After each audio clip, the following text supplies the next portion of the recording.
So let's look at a few news stories. So I didn't know this was happening yet. I've heard about this for years, that you should have packages delivered by drones. Apparently this group, Zipline, has done 1 million deliveries already. So they deliver food and I forget what else. Walmart, apparently. And Walmart stuff. And they're from San Francisco. But I haven't heard about them being used in San Francisco. They say pretty soon they'll be available in Seattle, so I don't know. I guess it takes a while to get permissions. But anyway, I'd like to see that. That seems like a good idea. Meta has made a new website, and they have a free large language model available. So I'm thinking I should try that. I mostly use Bard because you don't have to sign in. But Meta has one too. I wonder how easy it's going to be to reach. They say you don't have to log in. So let's see, the Meta AI site. I haven't tried it yet. All right. Ask Meta AI anything. All right.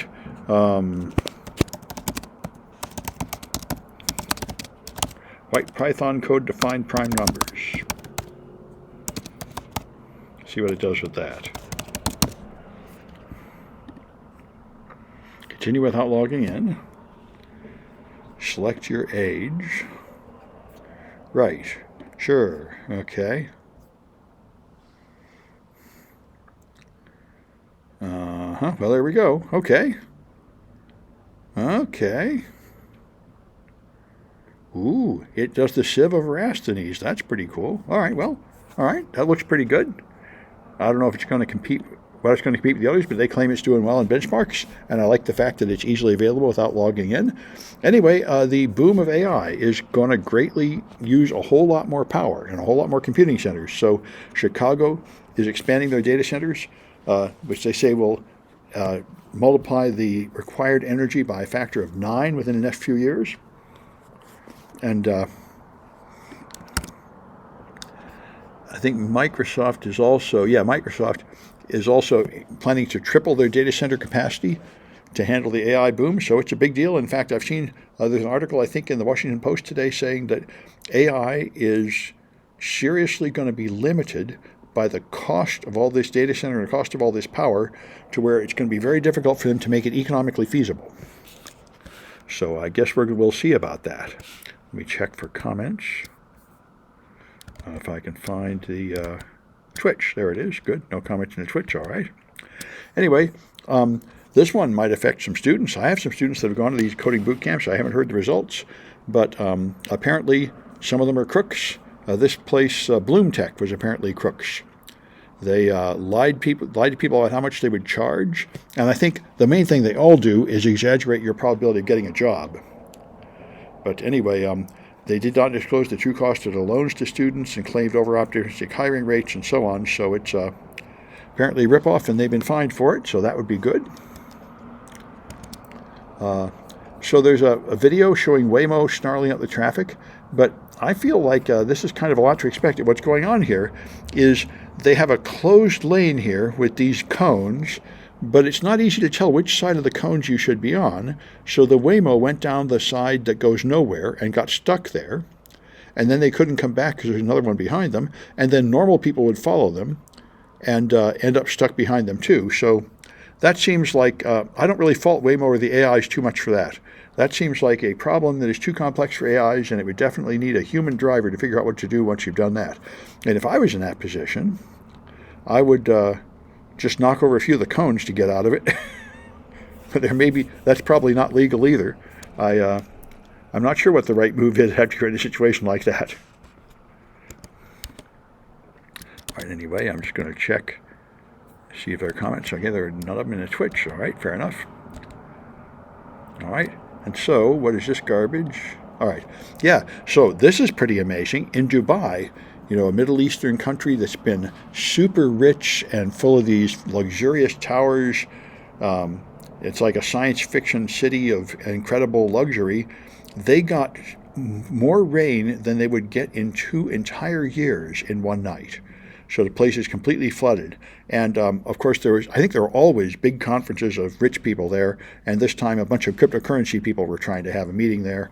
And I guess it was 48 hours. But anyway, I haven't seen anyone attribute this to climate change, but it would seem inevitable that this must be from the disruption of the general reliable, predictable air and ocean currents, which have been disrupted in recent years by climate change. So many places are getting outrageous weather catastrophes that they're not used to, which is why home insurance rates have gone really high in places like California and Florida, where it's a huge problem because it's very difficult for the insurance company to predict how often weather disasters are going to be anymore.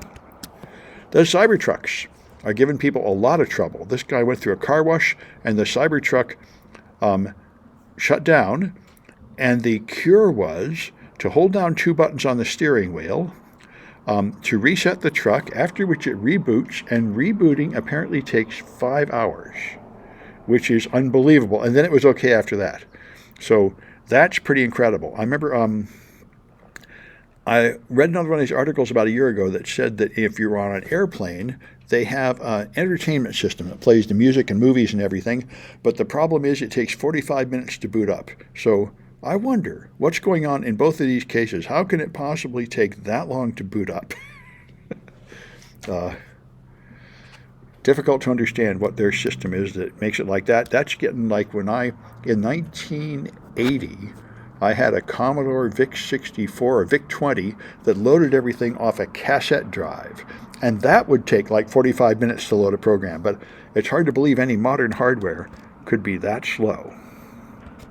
And there's a huge recall of every Cybertruck because the gas pedal, which I guess I don't know what you call it now that it's electric, but the pedal that makes the car go faster, the accelerator, I guess, has a metal part and it has a plastic part put on top, but they had trouble inserting the plastic part. So they added a lubricant, which was soap, to make it slide on better, and that means the glue doesn't stick properly, so it tends to slide off and jam against part of the wall next to it, so your gas pedal is stuck down, causing unintended acceleration, which sounds pretty terrible and dangerous, and they're recalling all the Cybertrucks to fix that. So this is probably part of why Tesla stock has been falling.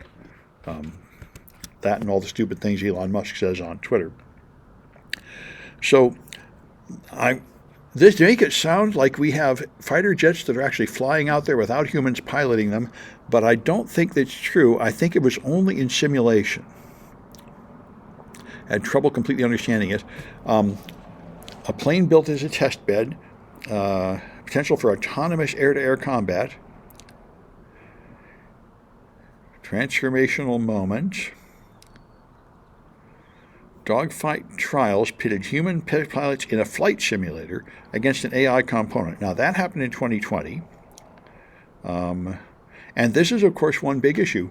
The AI-controlled plane could make high acceleration maneuvers that would be too much G-force for a human. So logically, a plane specially designed for this purpose should be able to greatly outfly a plane piloted by a human. And so the part I'm not entirely seeing here is what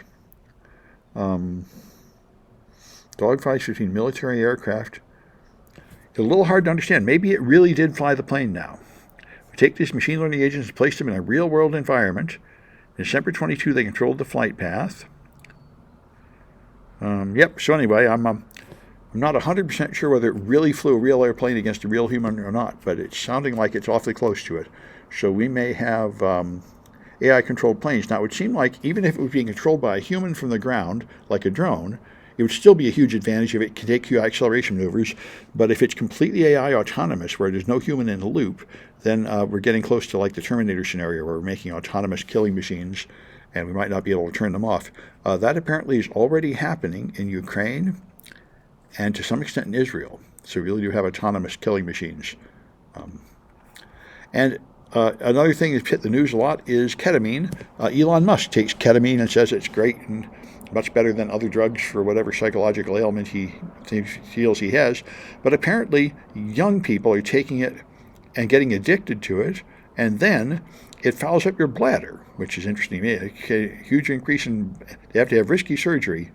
It causes some huge amount of bladder issues. So I didn't know this, but apparently if you take lots of ketamine, it's bad for you. And Nobody's quite clear how much ketamine Elon Musk is taking, and so much of our military and civilian society rests on his shoulders. People are pretty nervous in government circles about trusting him so much when he's taking ketamine. Anyway,